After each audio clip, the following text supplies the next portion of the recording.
BF comp is going to be the easiest thing to execute here. So I'm wondering what they're going to do to kind of tie things together in that second phase. We do see the Jhin ban by BFX in the second phase at least, so targeting that bot side a little bit. Right. Jhin. Honestly, Ezreal's probably not a bad shout if we're talking about champions that probably want to be able to deal. Maybe even Xayah, considering you are playing kind of a composition that just want to move forward, and other than that is fairly short-ranged already from BFX. You can see that DK, though, they know where BFX's bread is buttered. Get rid of the hyper carries. Zeri's is gone. Maybe they look towards a Jinx or the hyper Kalista. carry would be nice. Yeah. No, I don't want that. I know you don't want it, but they played it already. You like kept me going. I was like, yeah. No, I don't want that. Making sure you're awake. Making sure you're awake. Yeah, there you go. It is 5:51 in the morning. Sivir is going to be the final ban, so try to continue those hyper lane, at least hyper focused lanes. We'll see if that kind of support focus comes into view for DK. It is the Alistar. Shocker, that one's made it all the way to game number 3 and continuing that on with the ban. All right. Lulu is available if they want it. It's kind of tough as a blind, but I think from what DK are showing, having access to a Lulu is actually pretty powerful here. Just having, I think, the ultimate, the polymorph does a lot versus what DK are showing, even with the poke. Ezreal is going to be the choice, so a lot of flexibility here for BFX. There are not many tank bot lane duos that make it very difficult for these champions, so what do DK go with? They could try to match range for range and go for a Ziggs, but then I think your team is a little too magic damage heavy. This MF has no setup. We have no Alistar, we have no Rel. I think this is really tough here for BeryL. Okay. I mean, they at least get the MF Leona combo with the equalizer and stuff on top of it, but I'm a BFX fan right now. Like, this comp is nice. They have so many options. All right, well, what else do we got here? Bard? Bard versus an MF and versus a T and a Rumble? I think BFX, so this is really good. Both of these team comps are very fragile, and what has been the through line for these games? It has been clear engage, who is going to be frontlining. It is significantly easier for DK to play with a Leona on your team, and the Fury can be very slippery, but BFX, they hit hard. They have a really good first punch with Lisa and LeBlanc, but it's going to fall off as the game goes on. So let's see if they can actually execute on this, because this is if this was, not ASI teams, I think this would be a very interesting game to play between these two. Yeah, I mean, I think it's a double-edged sword both ways. I think it can cut deep on either side depending on that execution, which has been like the main describer of both compositions that we've seen in game 1, game number 2. The difference in execution on the Rift has been completely opposite across both of them, and I think both teams now kind of playing with that metal a little bit, playing with the setup that if we can out-execute, if we can have some of those little advantages, we can just absolutely control this game and maybe this series, because whoever wins this steps up to match point in the grand finals of our first ever very own ASI, as this game number 3 is going to be that one step forward for either side, Al. I can't wait. I love that we have ASI. I think the concept of it is super cool. Honestly, it kind of replaces what used to be Rift rivals, but now we have like a worse rivals, or as we've jokingly called it on the show, worst stand. So what's funny is that, because I co-streamed all of it, I actually did it officially one time, my first year in the LPL, but there also was an ASI that was Asia Star Invitational, which that was what we had in this position, but like a little bit later. I think it was more in the later part of October, maybe. But it was the Asia Star Invitational, and that's where we had like teams from from multiple regions come over, and then we had like some streamer teams as well. But now we have the Asia Invitational 2025. That's maybe, I would say, a little bit more up and proper, with some big name teams, some heavy hitters actually getting some more airtime, some more time to play games as well. with their starting rosters to finish out the year. And so I think it's a good adaptation. I think it's nice to see kind of some of the fandoms still have something to watch. I love the fact that we even got LCP involved, even if they weren't able to make it out of the group stage. Like, LCP definitely deserves some kind of representation, especially for international events. So glad to see that we have kind of a mixing pot of different teams here. But as we get here into game number 3, junglers are starting on the same side of the map, so expecting to maybe see a little bit of action towards the bottom side. And when you are playing this double range bottom lane, you need to see Diable and Kellin make a little bit of work and magic happen here. They're fighting over level 2 prio right now. Oh, nice little hit with the stun from Kellin that does end up getting the level 2 engage. BeryL missing the Zenith play. I think he thought he hit it. Didn't end up going through. Won't be able to connect. And now BFX take the priority in the bot lane. But that does leave them open to Lucid potentially later on.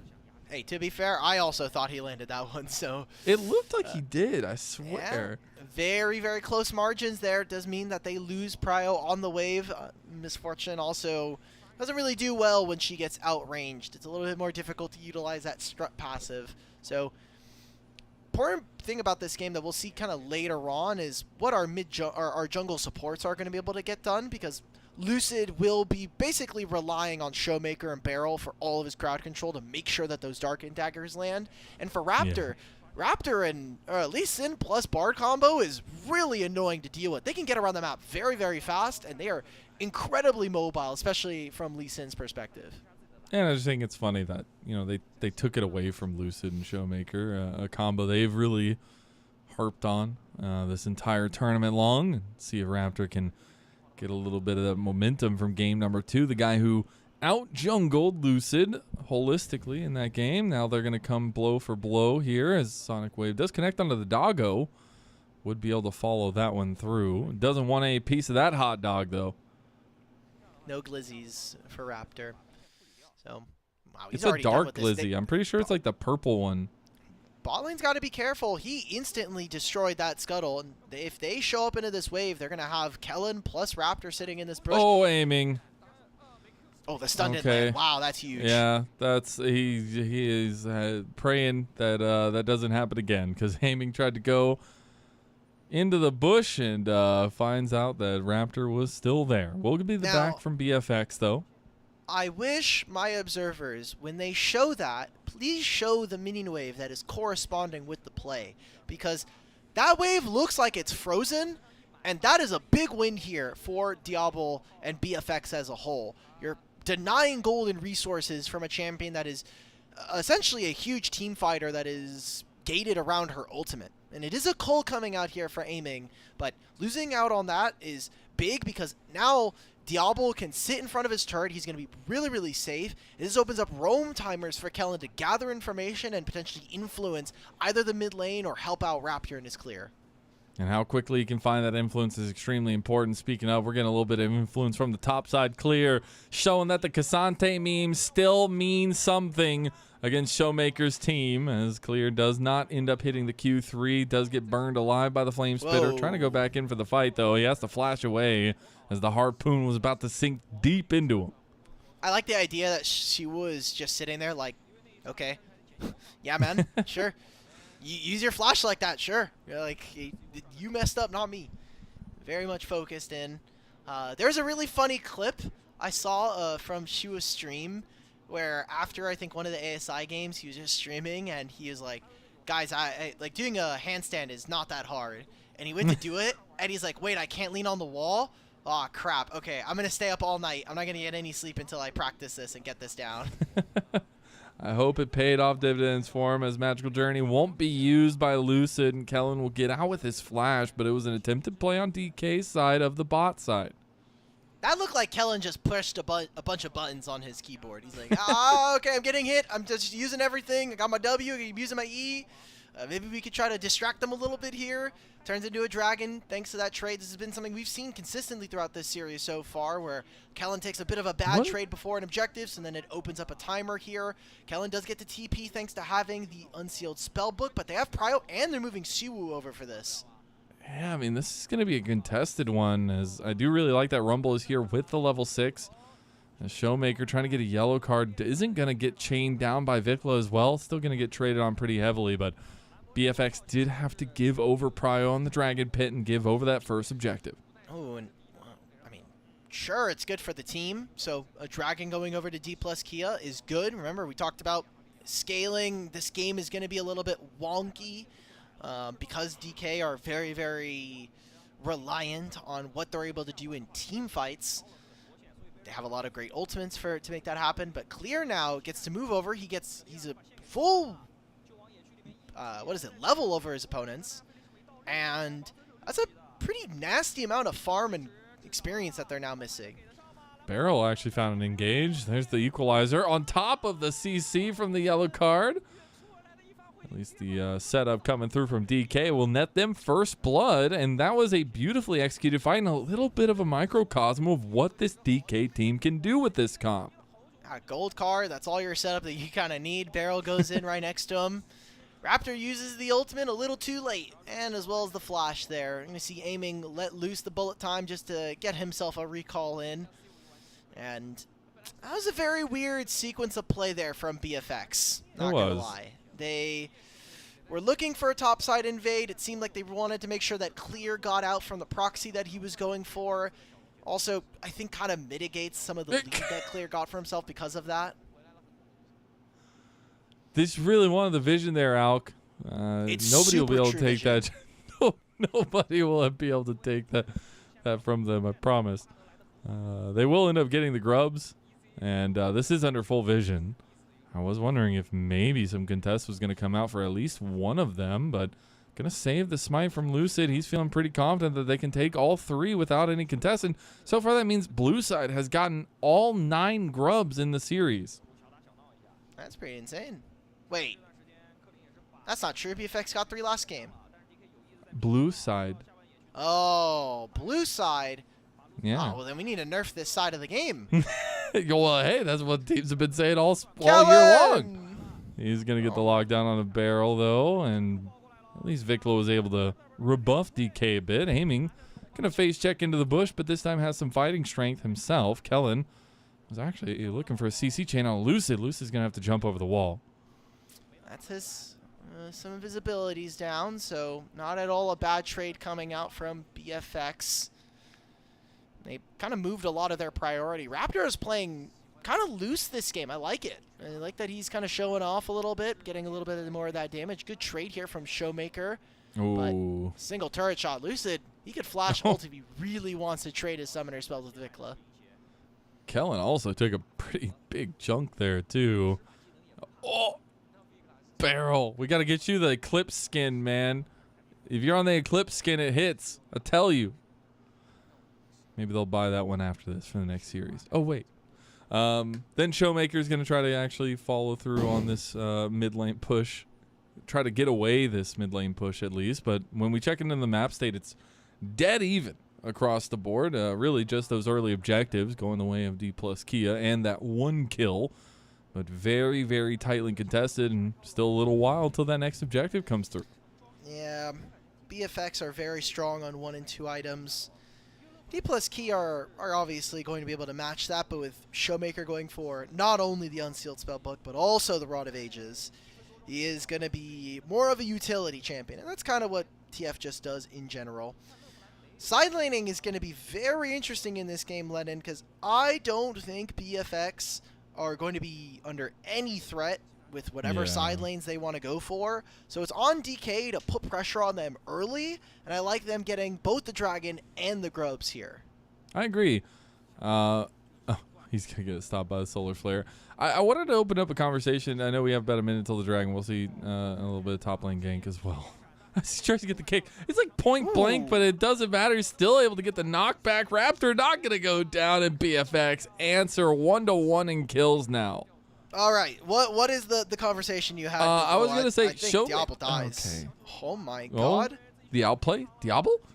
Okay, bullet time. The last shot goes through. Unfortunately, the Mystics were not there for him, and I'm gonna open back up my conversation. So ShowMaker has been really good on just utility picks. I know we know this guy to be a big showman, loves those mechanical outplays, but the best times we've seen him in this tournament have been on picks that, you know, have a sense of utility, have the Malzahar with the instant lockdown, the game-winning fight in game number 1. You have now he's looking better on the TF where he can enable things with his own shot calling. I find that interesting. Yeah, I mean, I think ShowMaker has always been a player that feels a lot better when he can make a play himself. So I think obviously his Cassid in this tournament, he had a lot of fun with. LeBlanc, obviously, you have a lot of individual agency. Malzahar, even though it isn't the highest DPS champion, you always have the ability to start and make a play happen with your ultimate.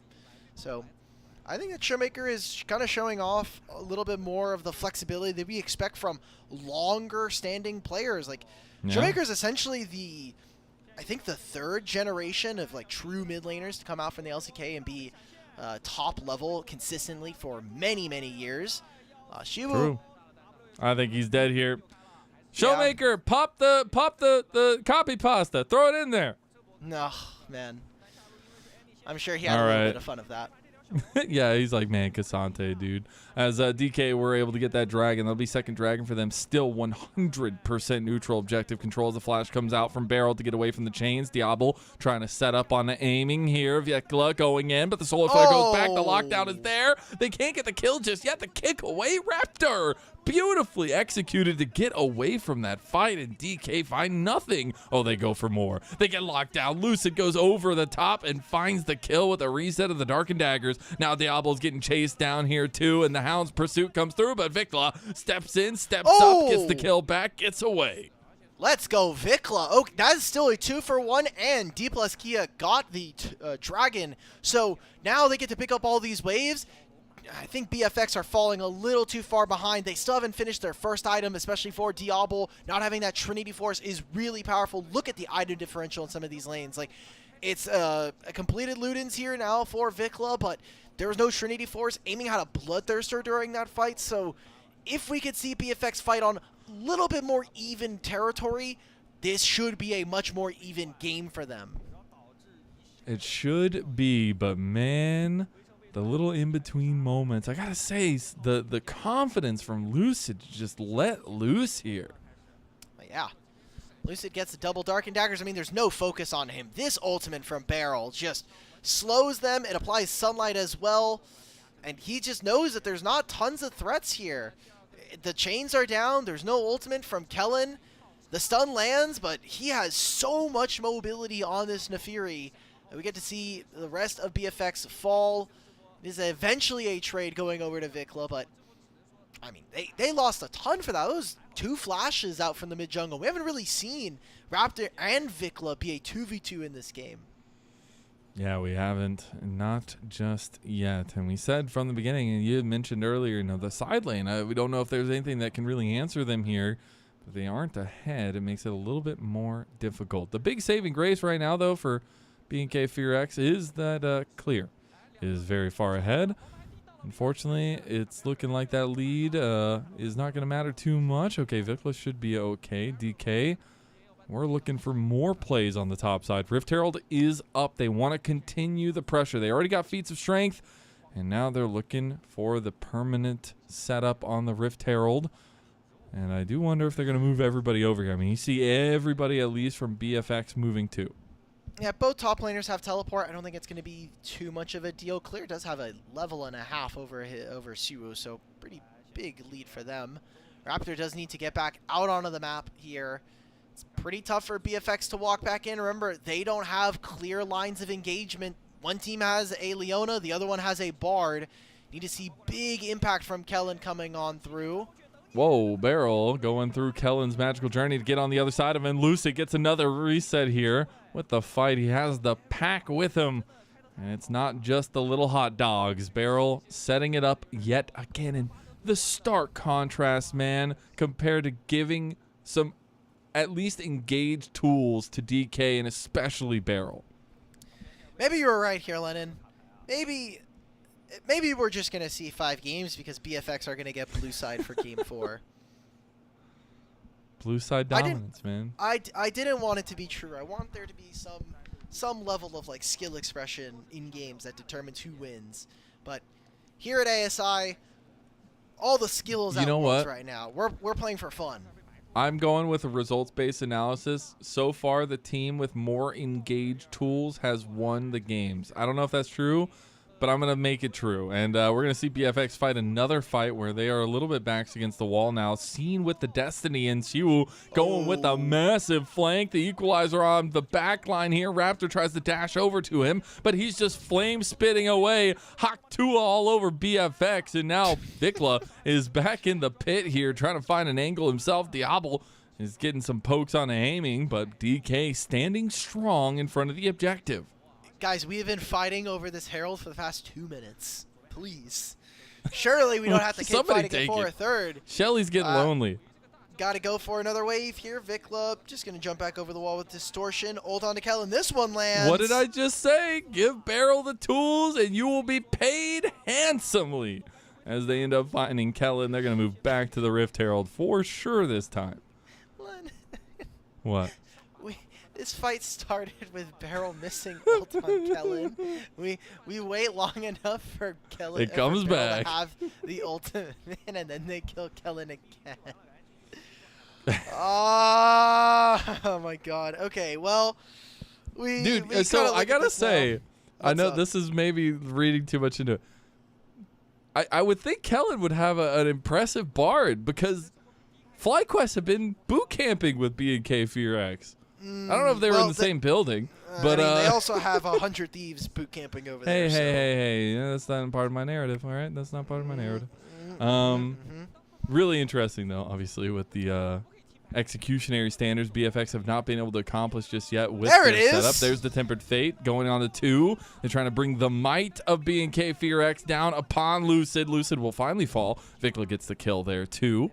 That'll be a nice big pickup for big VicLa. Now 4v5. DK were still stepping up, but BeryL misses the Zenith blade, and immediately BFX feel confident to go for the dragon, go for the kills, and they will stop the dragon stacking of DK. That's what I wanted to see, man. We have the Bard ultimate. Let's put it on to targets that don't have flash. Aiming loses his flash during that play, and they're able to capture Lucid during all of this.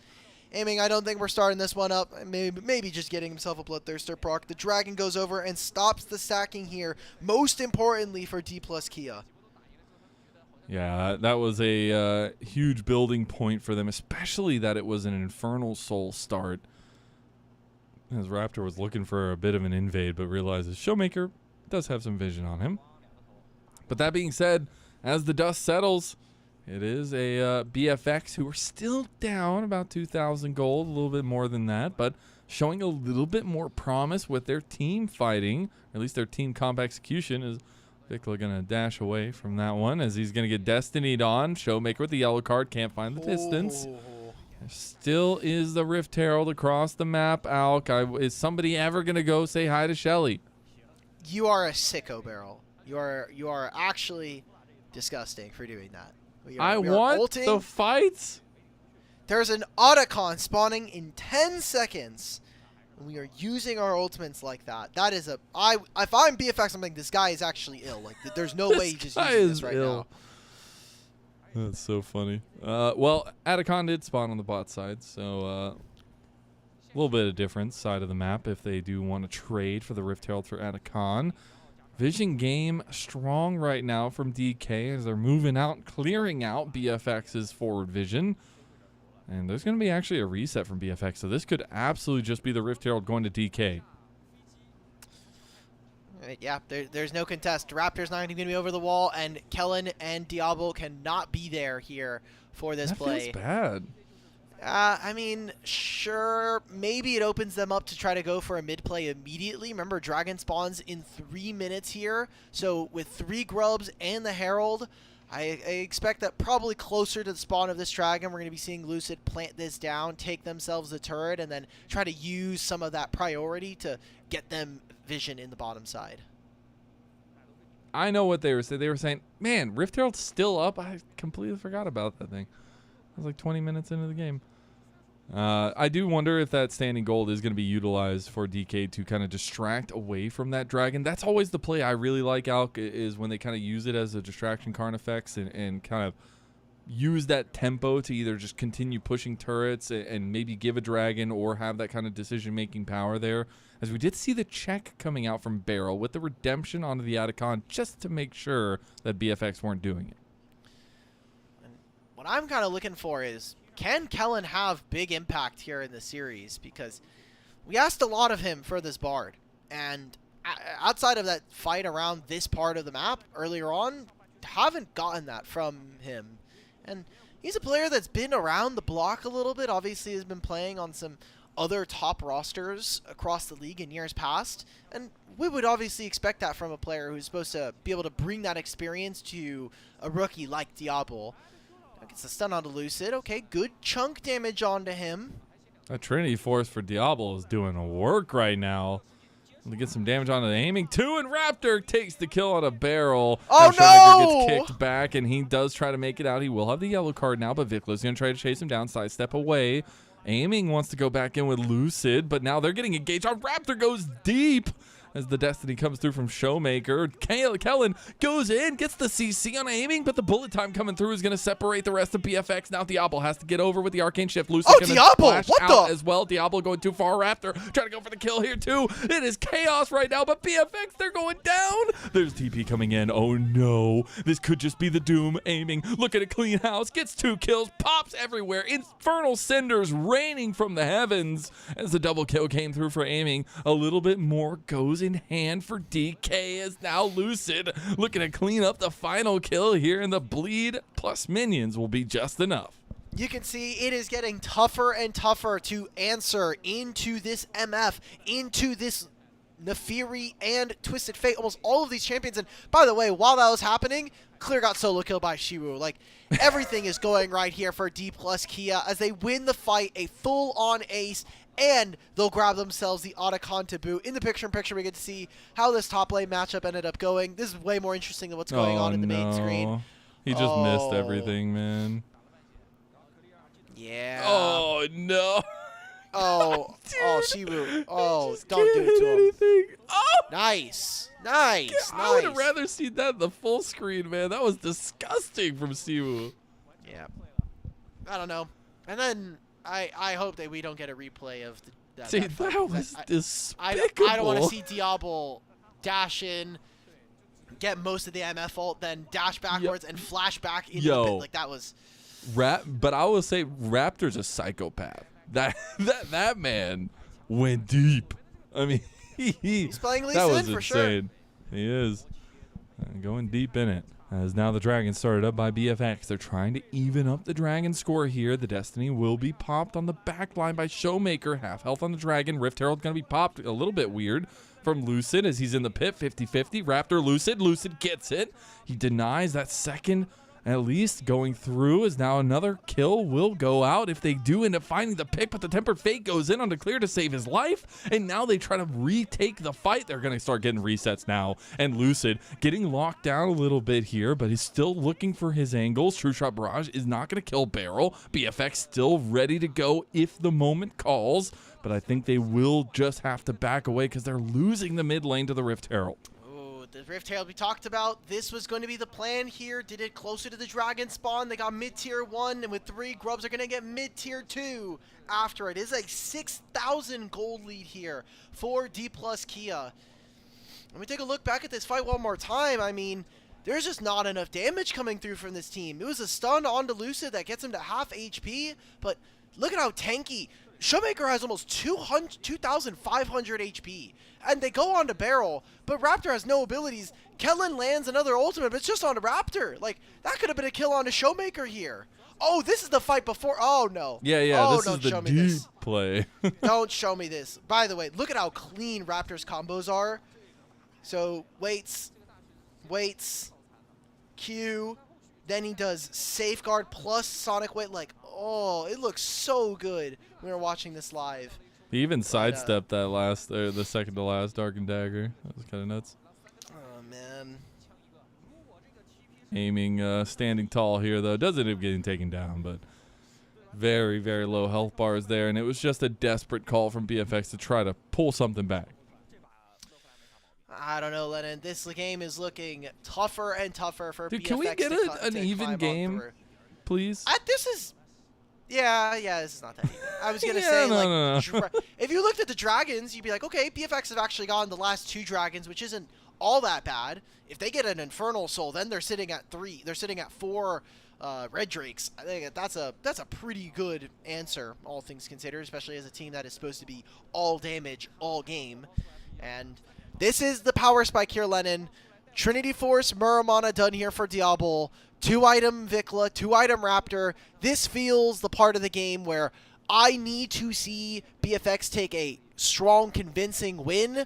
Otherwise, they are going to fall off. There's already 3 items here for ShowMaker. He's level 16. And 3 items here for aiming. He has a Bloodthirster as well. Like, these champions are really, really resilient.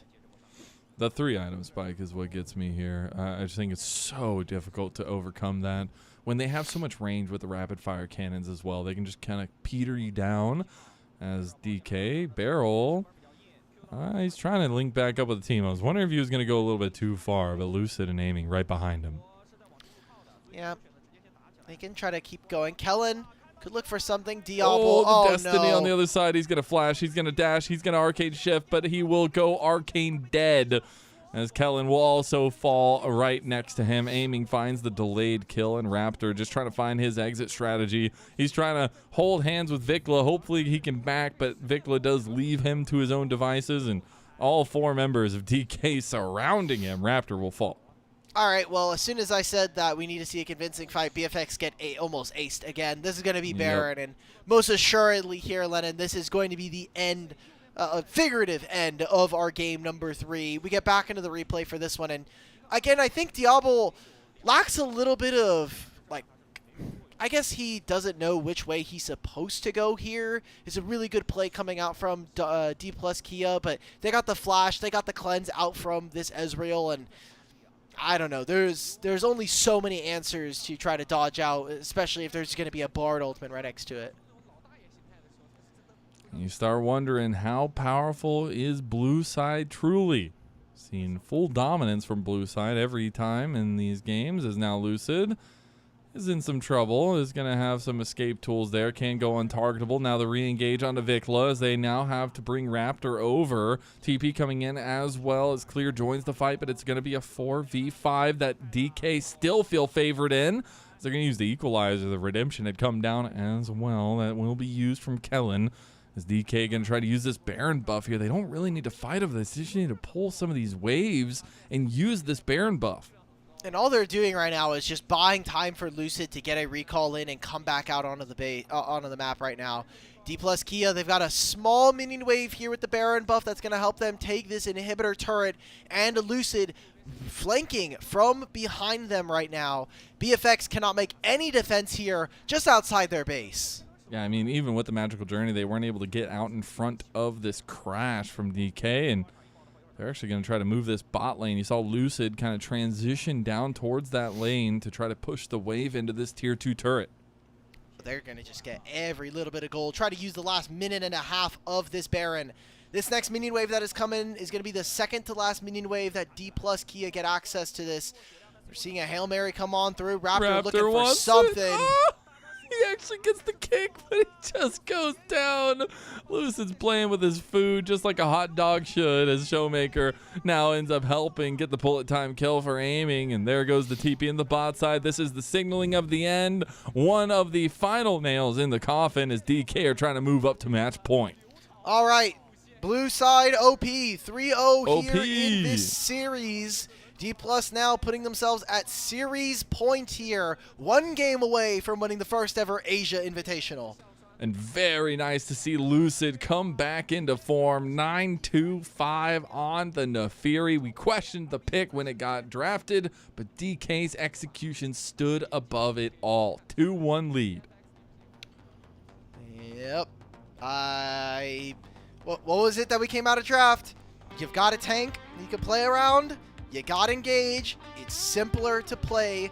And I was like, okay, if this wasn't ASI, I do think Red Side Draft has a lot of ways to be able to operate, but you can just see it reflected in the gold graph of this game. Just a 13,000 gold difference at the end of the game here for DK, and just all the way up and to the left here for this team. And it was the entire team feeling like multiple different positions, having those kind of big moments. BeryL consistently that engage, but I go back to that point I made that was kind of a mean point, but like this series truly has been about who has more engage tools, which is so crazy to me that it's kind of boiled down to that. I mean, yeah, and think about the supports that are no longer in the series, right? There's no Leona, there's no Rel, still Alistar here in the series. I think very, very interesting. We'll see how that first turns pickable. Out for, What do you think? Silas is still in the game. Silas is still in the game. There's still a couple. I think Nautilus starts to get very, very powerful here at this point in the series. So, yeah, it's pretty interesting. Well, we take a look back to these. Poor Clear, man. Clear. Oh, God. Just watching everything go a little bit wide for him definitely feels bad. The flash on the end, Siwoo just trying to make matters worse.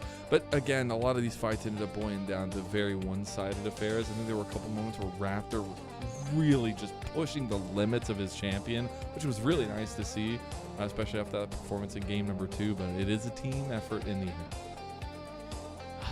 Man, I'm trying to think about who is going to be MVP for this game, because it felt like almost every lane was winning for the most part. This is a game that, for all of my whining and complaining, I do think that there is a case to be made that BeryL actually gets an MVP for this one. If not, I really want to see Lucid pick it up. Lucid played an insane Nefira game. Not very much crowd control to stop him in this one coming out from BFX. And, I mean, most of these highlights, again, are him, but most of the highlights in game number 1 were Siwoo, and we got a BeryL MVP. We got a BeryL MVP, baby. A couple of those lockdowns in front of those key team fights were really good from BeryL, but I do hope that Lucid gets it. I think this guy has been the star of the show for DK all tournament long.